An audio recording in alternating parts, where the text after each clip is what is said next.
کا آغاز کریں اور آپ کو بتائیں کہ خطے میں ایک بار پھر جنگ چھڑنے کا خطرہ۔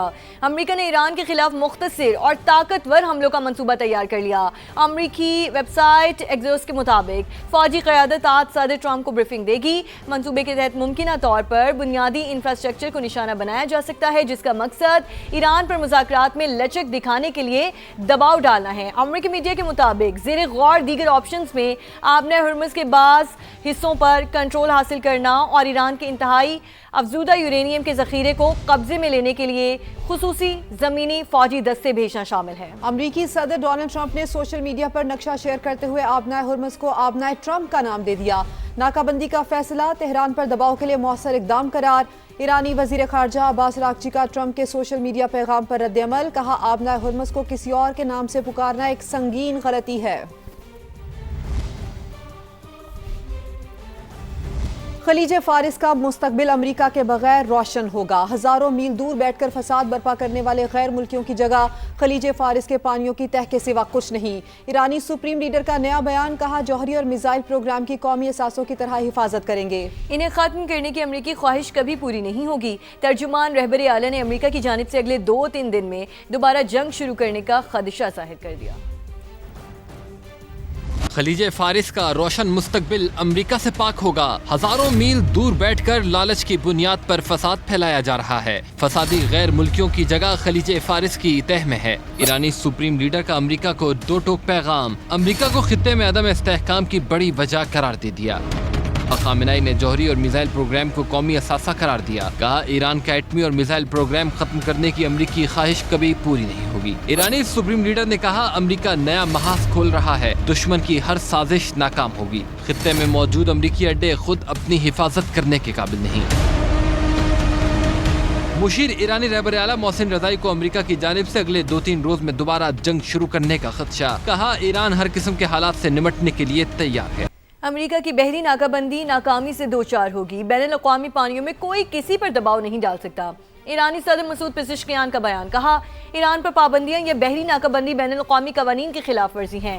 دشمن ہماری حکومت اور عوام پر اقتصادی دباؤ بڑھانا چاہتا ہے۔ ایسے اقدامات علاقائی سلامتی کو بہتر بنانے میں مددگار ثابت نہیں ہوں گے۔ ایرانی وزیر خارجہ عباس اراغچی کہتے ہیں امریکہ اپنا رویہ تبدیل کرے تو مذاکرات کے لیے تیار ہیں۔ ایرانی فضائیہ کے کمانڈر مجید موسوی نے کہا امریکی حملے کی صورت میں ایران کا رد عمل طویل اور دردناک ہوگا، جبکہ ایرانی نیول چیف ایڈمرل شہرام ایرانی نے خبردار کیا ہے کہ جلد ایسا اسلحہ استعمال کریں گے جس سے دشمن کانپتا ہے۔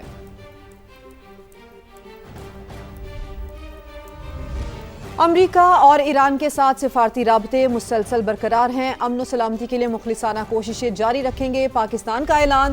ترجمان دفتر خارجہ کے مطابق پیچیدہ مسائل کے حل کے لیے مذاکرات پر یقین رکھتے ہیں۔ آبنائے ہرمز میں کشیدگی کے عالمی معیشت پر اثرات مرتب ہو رہے ہیں۔ ایرانی صدر نے پاکستانی امن کی کوششوں کی تعریف کی۔ ترکی نے بھی حمایت جاری رکھنے کا یقین دلایا۔ پاکستان اور سعودی عرب اسٹریٹجک اور دفاعی شراکت دار ہیں۔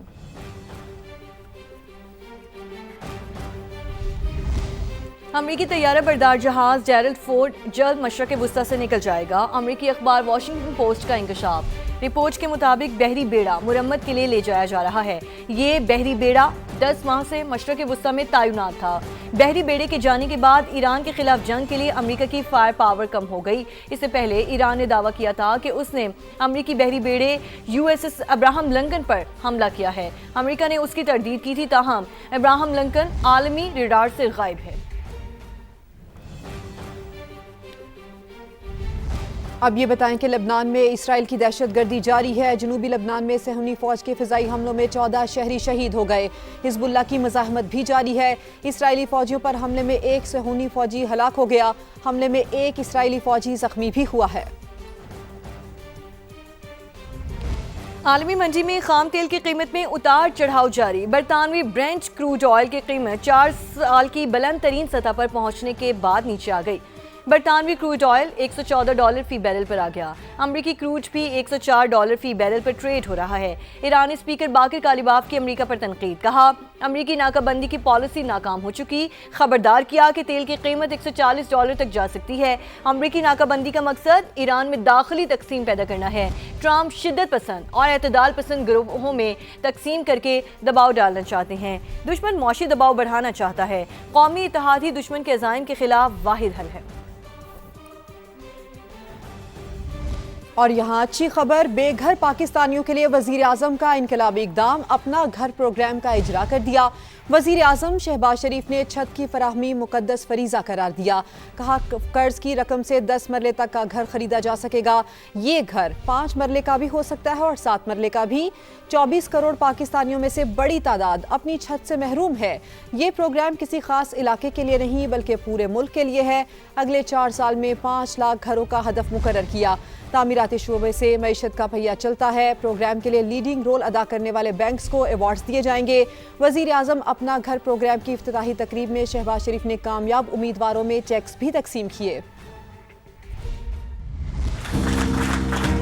یہ اسکیم اسلام آباد کے ساتھ ساتھ چاروں صوبوں کے عوام کے لیے، گلگت بلتستان اور آزاد کشمیر کے لیے بھی ہے۔ 10 مرلے تک جو زمین کا ٹکڑا ہے اس کے اوپر گھر بنایا جا سکے۔ یہ 5 مرلے بھی ہو سکتے ہیں، یہ 7 مرلے بھی ہو سکتے ہیں۔ اس کا حجم جو فائنینسنگ کا ہے وہ 3.2 کھرب روپے کا حجم ہے۔ 20 سال اس کی مدت ہے اپنے لون کی، قرضے کی۔ مارک اپ 5% ہوگا اور 1 کروڑ روپیہ قرضہ ملے گا۔ جو سارا یہ پروسیجر ہے بہت آسان ہوگا اور میں اس کو خود ریویو کروں گا۔ 10 سال 5% ہے اور اگلے 10 سال جو ہے وہ مارکیٹ ریٹ، اور آپ کوشش کریں کہ 10 سال میں ادا کر دیں۔ جو بینکس اس میں لیڈ لیں گے ان کو ہم 14 اگست کو نیشنل ایوارڈ دلوائیں گے۔ جو بینکس اس میں قانون مطابق وہ پیچھے ہٹیں گے تو میں بڑے ادب سے کہنا چاہتا ہوں کہ مجھ سے پھر کوئی خیر کی وہ توقع نہ کریں۔ پہلے سال میں ہم نے جو ہدف مقرر کیا ہے وہ 50,000 گھروں کے لیے ہے، جس کے لیے 321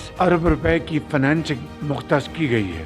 آئندہ 4 برسوں میں ہمارا ہدف 5 لاکھ گھروں کا ہے۔ اس سے ہماری صنعت و حرفت کو اور معیشت کو بے پناہ تقویت ملے گی۔ بجٹ کے آمد ہے، اس میں انشاءاللہ بڑی چیزیں ہم لے کے آئیں گے۔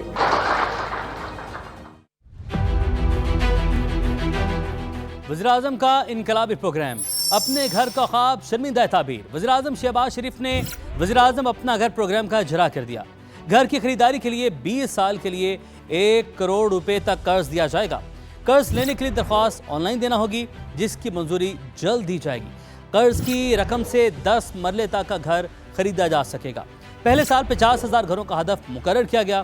آئندہ 4 برسوں میں ہدف 5 لاکھ گھروں کا ہوگا۔ پروگرام کا اطلاق اسلام آباد، چاروں صوبوں گلگت بلتستان اور آزاد کشمیر میں ہوگا، جس کے لیے 321 ارب روپے مختص کیے گئے ہیں۔ 90% فائنانسنگ حکومتی اسکیم کے تحت اور 10% انفرادی طور پر کرنا ہوگی۔ قرض حاصل کرنے کے لیے کوئی فیس یا پیمنٹ سے قبل ادائیگی کرنا شرط نہیں ہوگی۔ اسلامک اور کمرشل بینک، مائکرو فائنانس یا ہاؤس بلڈنگ فائنانس کمپنی سے قرض ملے گا۔ 25 لاکھ، 50 لاکھ، 75 لاکھ یا پھر 1 کروڑ روپے تک قرض حاصل کیا جا سکے گا۔ پہلے 10 سال میں 5% فکس مارک اپ ہوگا، اگلے 10 سال نارمل مارک اپ ہوگا۔ 25 لاکھ قرض لینے والوں کو ماہانہ 16,499 روپے قسط ادا کرنا ہوگی۔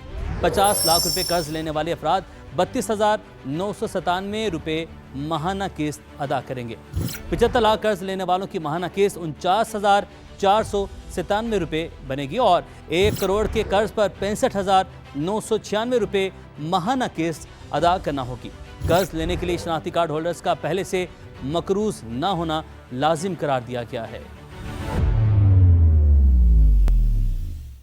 ایسوسی ایشن of builders and developers Pakistan کا وزیر اعظم اپنا گھر پروگرام کا خیر مقدم۔ آباد کے چیئرمین حسن بخشی نے حکومت کا صحیح وقت پر صحیح اقدام قرار دے دیا۔ کہتے ہیں اپنا گھر پروگرام سے ملک میں معاشی سرگرمیاں تیز ہوں گی، روزگار میں اضافہ ہوگا اور ہاؤسنگ کا شعبہ ترقی کرے گا۔